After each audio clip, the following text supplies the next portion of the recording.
ఇదెక్కడి దరిద్రం అయ్యా? పేరంబోత్సవం అంటే దేనికో అనుకున్నాను. ఈ శ్మశానానికే నువ్వు చేసే పేరంబోత్సవం. దండేసి ఫోటో తీస్తామంటే చాలు, సమాధులకి పునాదురాలు వేయడానికి, చివరికి పాడే మోయడానికి కూడా సిద్ధమైన. చాలా ఊరుకోవయ్యా. ఊరు బయట ఉన్న శ్మశానాన్ని మార్పులు మరమ్మతులు చేయించుకుని రిబ్బన్ కట్టించి రమ్మంటే రానంటే బాగుంటుంది. ఇంకా ఆలస్యం ఎందుకు? ఏసే కత్తిరి. దండలు తీసుకోండి అయ్యా. నాగండి ఇదిగో ఫోటోగ్రాఫర్, నువ్వు దగ్గర రెడీగా ఉండు. మడి సరిగ్గా పడపోయినా పర్లేదు, దండ మాత్రం బ్రహ్మాండంగా పడాలి. దండాలు బాబు. తీ చాలే పద.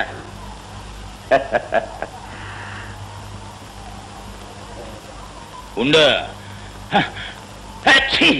శుభం కానిచ్చి.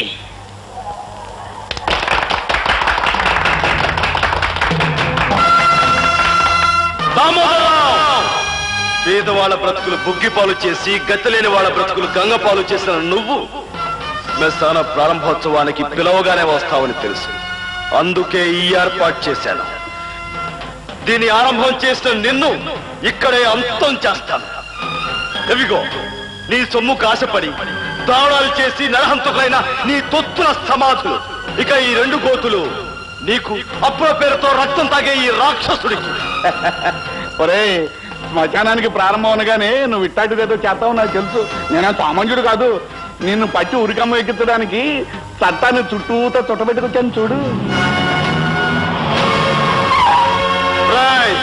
నన్ను ఊరికమ్మో ఎక్కించాలనుకునే నీ కోరిక తీరదు, కానీ నేను అంతం చేయాలనుకునే నా కోరిక మాత్రం తీరుతుంది.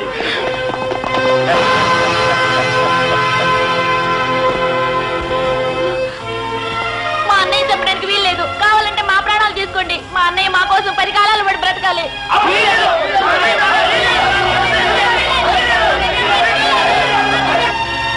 అలా పైపట్టు చూస్తారేటయ్యా, వెళ్ళి పట్టుకోండి. వాడు మాయమైపోయాడు సార్. మాయమైపోతాడు కాడేనా, మంతకట్టేటయ్యా. ఎక్కడో దొంగలాగా పారిపోయి ఉంటాడు. ఇదంతా మీ అసమర్థతే. దామోదరం, నేనెక్కడికి పోలేదురా. నా ప్రజల గుండెల్లో నిరంతరం ఉండి తీరుతాను. నిన్ను అనుక్షణం వెంటాడి తీరుతాను. మోసంతోనూ మాయతోనూ పొరపాటు నువ్వు గెలిస్తే, నువ్వు గద్దెనెక్కేలోగా నిన్ను అంతం చేసి తీరుతాను. ఇది నా ప్రజల మీద నేను ప్రమాణం చేసి చెప్తున్నాను రా.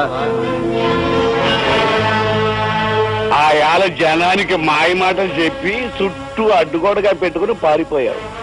మరి ఇవాళ మేము కట్టించిన ఈ రాతిగోడల మధ్య నుంచి ఎట్టా పారిపోతావురా? ఒరే గండ్రగొడ్డలే, సెల్తల్లో తొక్కి పదవెక్కి కూర్చున్నోడిని, చట్టాన్ని సొమ్ముతో నా కాళ్ళ దగ్గర కాపలా కుక్కలుగా కట్టేసుకున్నోడిని. ఆనాడు నా మీద కచ్చ కట్టి కత్తి దూశావు. ఏటైంద్ర నీ చరిత్ర? ఒరే, నీకిక ఉరితాడేరా గతి. మమ్మల్ని కాదని ఏది సాధించుకున్నావురా నీ బతుకులో? ఏది సాధించుకున్నావురా నీ బతుకులో? అడుగునమ్మా.